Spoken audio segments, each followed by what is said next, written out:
28 दिसंबर से 3 जनवरी तक श्रीमद् भागवत कथा का वाचन। कथावाचक आचार्य श्री महेंद्र मिश्र द्वारा। हमारे समझ से क्षेत्र मुझे मानस मणि कहते हैं, चित्रकूट से हूँ मैं। और मुझे करीब 15 वर्ष हो गए भगवान की कथाओं का गान करते हुए। मैं केवल इतना कहना चाहूँ, सनातन धर्म के लिए सबको समर्पित रहना चाहिए। और इस समय इस भवसागर से पार करने के लिए और व्यक्तियों की जो दूषित बुद्धि हो गई है उससे रक्षा करने के लिए केवल सत्संग ही चाहिए। तो सब लोग प्रेम से आइए, कथा सुनिए, जितना हो सके दूसरे का हित करिए, यही हमारे जीवन का संकल्प होना चाहिए। और मैं आज से आज 28 तारीख से और 3 जनवरी तक कथा यहाँ पर कृष्ण कथा कहूँगा। आप सब लोग सादर आमंत्रित हैं। जय सिया राम। महाराज जी, जैसे कि कलश यात्रा निकाली गई, करीब 101 माता बहनों ने अपने सर पर कलश विराजमान कराया और पूरे क्षेत्र का जैसे कि उन्होंने भ्रमण किया और 1 से 1.5 किलोमीटर लंबी ये यात्रा थी। तो क्या कुछ महत्व होता है कलश यात्रा का? भगवान की कथा की शुरुआत ही कलश यात्रा से होती है। और कलश यात्रा का यही महत्व है कि आप लोगों को जगा दिए कि आज से यहाँ पर कथा प्रारंभ होने वाली है। तो लोग जो इधर उधर भी हैं उनके मन में भी आ गया, वो सब आएंगे। और सबसे बड़ा महत्व, जितनी माताएं और भाई लोग कलश यात्रा में हैं उनको तो चाहिए कि हर रोज़ चाहे थोड़ी सी हाजिरी हो लेकिन हर रोज़ आना चाहिए। तो बहुत अच्छा रहा। और कथा का महत्व ही कलश यात्रा है, वहीं से प्रारंभ होता है सब कुछ। जी पंडित महाराज जी, एक लास्ट क्वेश्चन, श्रीमद् भागवत कथा का जैसे कि हमने देखा कि 24 से आज 28 से लेकर 3 जनवरी तक तो होगा, लेकिन एक कुछ शब्दों में एक सार बता दीजिए थोड़ा। 7 दिन का इसका महत्व है। देखिए, भगवान की कथा का कहीं अंत नहीं होता। 7 दिन क्या, सारे जीवन गाई जाए तो भी समाप्त नहीं होगा। लेकिन महापुरुष जो थे हमारे पूर्वज, या हम सब ऋषियों की संतान हैं, ऋषियों ने एक नियम बना दिया कि कथा श्रीमद् भागवत की 7 दिन भी अगर जीवन में सुनी जाए तो वो कई जन्मों के हमारे पापों को नष्ट कर देती है। इस कलिकाल में ज़्यादा महत्व इसलिए कि आज यहाँ हर कोई व्यस्त है, किसी के पास ज़्यादा टाइम नहीं है। तो 7 दिन में भी अगर वो 2 घंटे 1 घंटे बैठकर कथा सुनता है तो जो पहले हजारों वर्ष लोग पुण्य प्राप्त करते थे वो 7 दिन में प्राप्त हो जाता है। यही महत्व है इसका। और अगर गहराई में जाते हैं तो दिन भी 7 ही होते हैं और 7 दिन का ही महत्व है। 7 दिन के अंदर ही हर व्यक्ति को मरना है, इसलिए 7 दिन हमारे जो भागवत के हैं या कृष्ण कथा के हैं वो जगाने के लिए हैं कि मृत्यु के सामने खड़े हो आप, इसलिए हर रोज़ भगवान का चिंतन करिए। जय श्री राधे, जय श्री कृष्ण। धन्यवाद, धन्यवाद महाराज जी।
भगवान के बिहारी लाल की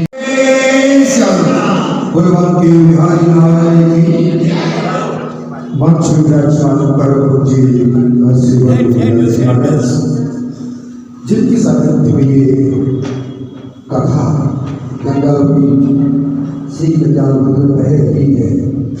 कितनी सुंदर कथा, ज्ञान की कथा हम सुन कर रहे हैं।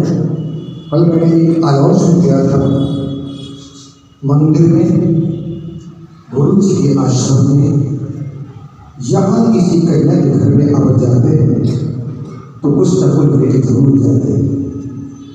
कल के हमारे जो मुख्य यजमान थे जिन्होंने इस यज्ञ की प्रथम पूजा की थी, श्रीमान कुश्ती मोगा जी ने ये पूजा का आह्वान करवाया।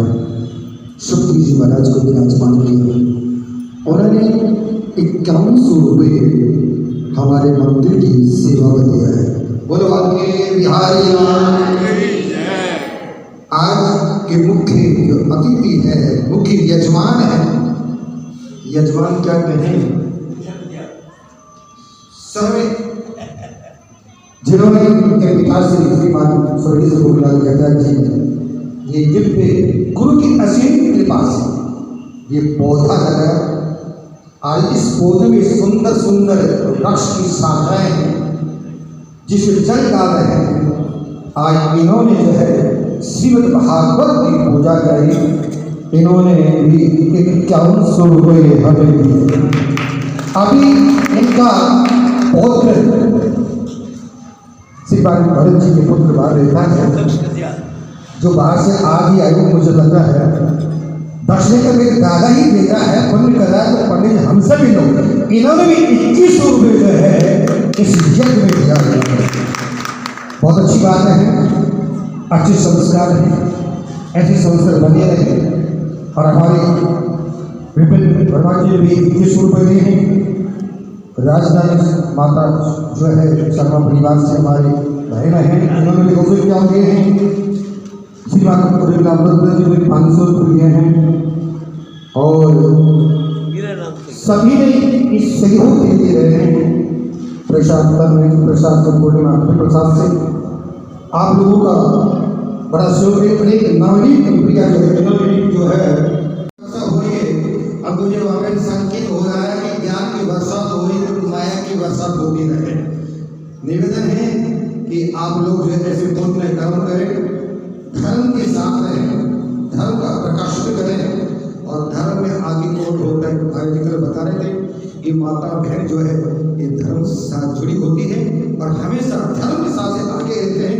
आपके मन और आपका विचार हमेशा धर्म से जुड़ा है। और आगे बिहारी लाल की मैं कथा में जरा समय ले लूंगा कि महाराज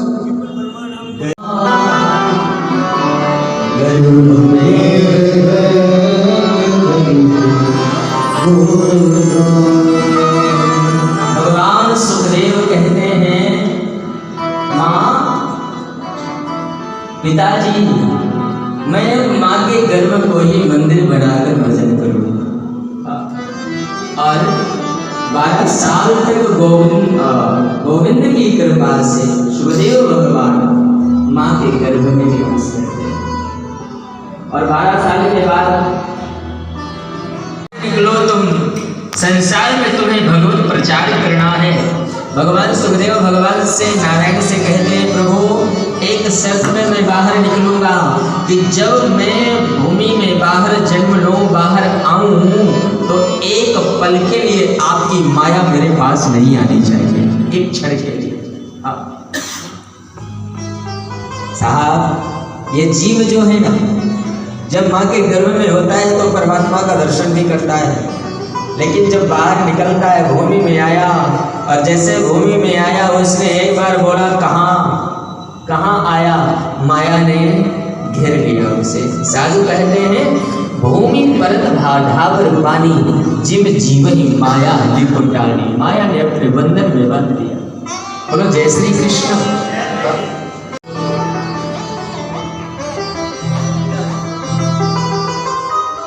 भगवान की कथा में ध्यान रहे। हाँ बढ़िया। और वो तो बात का विषय, हरिनाम की कथा, हरिनाम की जब माला हाथ में होती है तो माला माल लोग अपने आप हो जाते हैं। हरिनाम की माला हो तो माला माल अपने आप हो जाओ, हरिनाम की माला ना हो तो हमेशा कंगाल ही खड़े हो। मेरे भाई बहन, शिवदेव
यजमान कदम आप भी करेंगे और आपको प्रसाद को कहना है कि बहन जी और ये हमारे पूर्णिमा बहन जी जिन्होंने प्रसाद दिया है, आज बहन जी के द्वारा उनके सानिध्य में जो आशीर्वाद प्राप्त कर रहे हैं।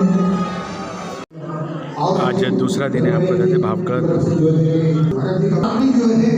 आज दूसरा दिन है श्रीमद् भागवत कथा का और श्रीमद् भागवत कथा वाचन, आपको कहते हैं आज दूसरा दिन है और समस्त सिख प्रवासी अपने उपस्थित दर्ज करवाते हुए श्रीमद् भागवत कथा सुनने के लिए